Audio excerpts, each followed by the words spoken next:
Hello you guys, it's Olivia Grace. I'm back with another video for you all today. I am a manifestation coach. I help women break through their blocks, limitations, whatever, to bring their desire into their life or allow the desires into their life. And it's so great. And I love coming on here talking to you guys. So today we're talking about how not to let others affect you, ruin your vibe, all these other kind of things. And this is something that a lot of people struggle with because people assume that their mood can be affected by other people, that basically this person over here can do something and that makes me mad. That's something people always say, well, they made me mad, they made me sad, they made me feel guilty. They didn't make you do anything. They didn't go into your brain and into your consciousness and turn on the mad switch. They did what they did, and from what they did, you chose that emotion from that. You chose that reaction. And you don't have to. That's the thing. You don't have to choose to be upset by what people say. And so that's what we're going to talk about today. And that's my first point, is that others can't affect you unless you allow them to affect you. Something I read years ago was a post by Abraham Hicks, and she was saying, let everybody off the hook. My emotions, my life, my mood is controlled by me and only me. So I don't need to assign that responsibility to somebody else. Oh, I was in such a good mood all day, and I spoke to my boyfriend and then, he made me upset because he wasn't in a good mood. No, you could have decided to continue to be in your good mood. You could have decided that how he feels doesn't mean that doesn't have anything to do with how you feel. But until you accept that it's not somebody else's fault, again, being in victim mode, I've made a video about this. As long as you're assigning, oh, well, it's this person's fault why I feel like this, and oh, it's the world and the state of the world that's making me feel like this. And oh, I just can't be happy because, this, that, and this other person and all this stuff. So your power, your control over your mood, you're literally giving it away. You're literally assigning it to someone else completely. It's not your responsibility. Therefore, you can't change it. So when you take that responsibility back, you are in control. You have the option. Then it occurs to you, right? Because when somebody does something that annoys you, your initial response is like, oh, well, now I'm upset. They did that, so now I'm upset. But when you realize, wait, I don't have to be upset. Yes, they did something that was upsetting, but I don't have to be upset. I can choose not to care. I can choose to go about my day. I can choose to realize that their reaction has much more to do with them than it does to do with me. And that is so true, you guys. I remember for me personally, when I was growing up, I had very, very low self-esteem, very low confidence. And I hated people with confidence. I hated conceited people. I hated cocky people. I was just like, they're just so full of themselves. Oh, they just think they're all that. Oh, this, that, and the other. But it wasn't when you think about that, you hate somebody for loving themselves. You hate somebody because they really enjoy themselves. They're very fond of themselves. What does that say about you? And I know for me, it was because I was coming from a place where I couldn't feel like that about myself. Deep down, I wanted to like myself. I wanted to feel good about myself, but I couldn't.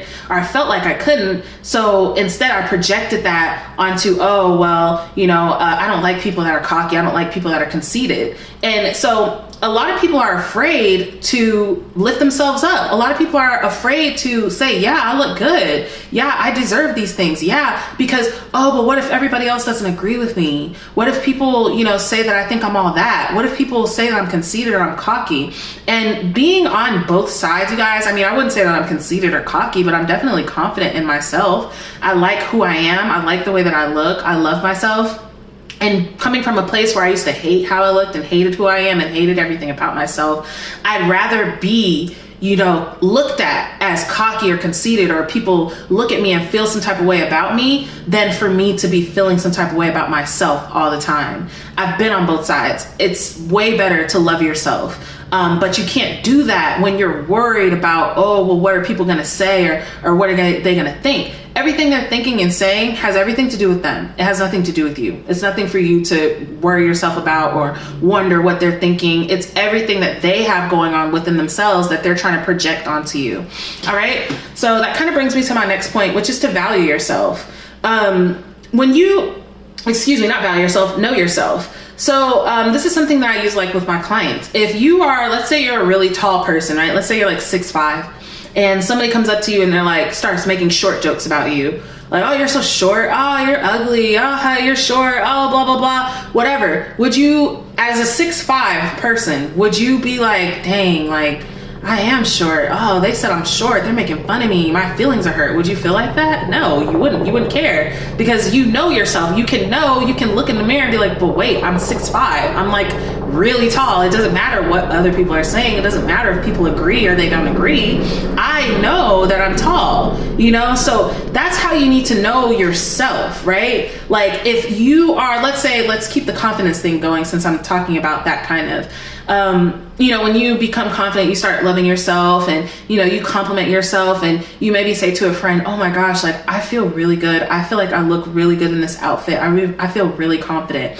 And your friend goes, oh, you are so conceited. You're so cocky. You're full of yourself. Now in that moment, many people would take that and shrink back. Oh, wow, I'm cocky. I don't want people to think I'm conceited. I don't want people to think, you know, that that I think I'm better than people. Oh, I guess I can't compliment myself. You know, I guess I can't say anything good about myself. Or you can know that actually I don't think that I'm better than myself. That's such a misconception, you guys, that being confident and loving yourself and loving on yourself means that you look down on other people. That is not true. A true person that is confident, a true confident person is not looking down at other people because they're not looking at other people. Okay. Like when I'm looking in the mirror, I'm not looking at myself like, oh, I look better than her and better than her and worse than her and worse than her. Like I'm looking at myself. I look good. I look pretty. I like how I look. Not comparing. There's no comparison there, right? But when you start to compare yourself and all that, that's not true confidence. So it's not just because you feel good about yourself doesn't mean that you're looking down on other people. It just means you feel good about yourself, period. And when somebody projects that, oh, well, you think you're conceited, or you think you're all that and all that, that's them projecting things onto you. You don't have to accept that. But when you know yourself, I know that I don't think I'm better than people. I really don't. So if somebody says that to me, or somebody's thinking that about me or whatever, it doesn't affect me or make me feel bad, because I know what's true. Nobody can define Olivia to me. I know me. I'm creating me. I decide who I am. So don't let other people define you. You need to know yourself. When you know yourself, whatever people are saying is just background noise. Oh, you feel like that? That person thinks I'm all that, or thinks that I think I'm all that. Secretly, they think I'm all that. So they think I must be thinking that, but they're thinking it. But that's okay. I'll accept that. You know, this person thinks I'm a bitch. Oh, well, you know, whatever. I know I try my best to be nicest to everybody that I come across. So that doesn't need to bother me. People used to think I was stuck up when I was little. I was like 7. I was like, how can a 7-year-old be stuck up? You know, but really what it was I was so shy. I didn't speak to anybody. Literally, I didn't speak to anyone. Like my teachers thought I was mute because I didn't talk to anybody. Ironically, now I speak for like a living, but you know, but people took that as, oh, I thought you were stuck up. I thought thought you were better than everybody. It's like, it was actually the complete opposite of that. All right. So know yourself, be comfortable in who you are. And then last thing is to validate yourself. And this, you guys, this comes from, if you want to be successful in life, if you want to do something good with your life, you have to learn to validate yourself, because I'm telling you, people, like when you're building yourself, or you're building your empire, or you're building whatever you're building, nobody's going to be there really rooting for you. You may be lucky to have 1 or 2 people that are in your corner that you can actually talk to, that are rooting for you and like, yeah, you can do it. It's got to come from inside here, because it's just, and it's not that people don't want you to win. It's not that people, you know, are hating, you know, some of them are, but a lot of them just, they don't even have the capacity to be there for you like that. You know, like you have to learn to be there for yourself. You have to learn to validate yourself. So many people say, well, you know, I'm starting this business and my family and my friends aren't supporting me like I thought they would. Well, yeah, you're starting this business. Yeah, you see this as like the best thing since sliced bread, but for them, they just see somebody else doing something else. It doesn't mean anything to them yet until you're really successful, until you pop off with it. And then they'll be asking you, well, what did you do? How did you do it? But you don't get there initially. You don't start the next day and then have like masses of people coming in, supporting you, and like, you know, cheering for you and rooting you on. You got to learn how to do that for yourself and keep doing it, keep doing it, keep doing it. You guys, like when I started making these videos, I would get like maybe 2 likes. I'm sorry, not likes. I would get no likes. Like 2 views. Okay, nobody was looking at my stuff. Nobody was liking my stuff. Nobody was sharing my stuff. My YouTube, I had like maybe 20 subscribers, if even, like 10, 20 views on like my most watched video. Like this did not happen overnight, and there's still a lot of room for me to grow. But the way I got here was because I knew that what I was saying was real. I knew that it could eventually help somebody, and it could, even those 2 people that were watching, it could still help them. You know, so I had to validate myself in my business, you know, talking to people. I have people get on the phone with me and say, oh yeah, I want to work with you. I want to work with you. Then they ghost me. I never hear from them again. They never talk to me again. Like if I was the type of person that was taking my value from them, then I would think, oh wow, I must be, you know, I must not be a good coach. I must not know what I'm doing. I must not know what I'm talking about. I must not be so valuable.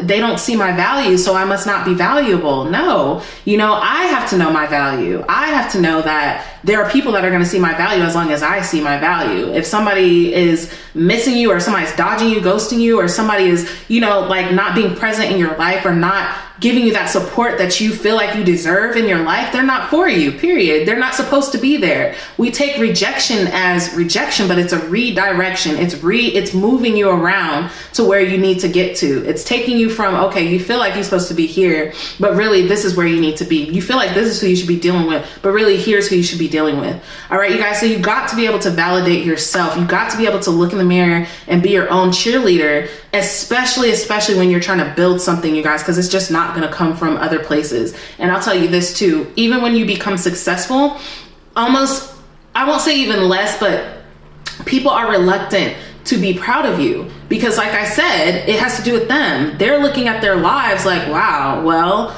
I'm not doing that. I don't feel like I can do that. You know, she, you know, and then they project all these things. Oh, you must think you're better than me because you've done this with your life and all this other kind of stuff. Like, you're not gonna, that support doesn't really come from the outside, you know, unless you're like getting a coach or something like that, or you have like a really, really, really good friend, you know, but that support, it doesn't come from outside. It comes from inside, and it comes from you knowing yourself. It comes from you validating yourself, and it comes from you knowing that others can't affect you until you give them that power. So stop giving your power to others. You deserve to have your power. You deserve to say what you deserve. You deserve to be in control of your emotions, and control of what your day goes like, not everybody else. So stop assigning it to everybody else. You think your power is them, but your problem is that you think your problem is them, but your problem is that you think that your problem is them. As long as the problem is someone else, there's no fixing that until they wake up and decide, oh wow, I want to change my whole life around just to please this person that's mad at me. That's not gonna happen, okay? All right, guys, so that's really what I got for you today. You guys are awesome. If you like this video, please like it or share it. If you're catching this on YouTube, then please subscribe. And I'll talk to you guys in the next video.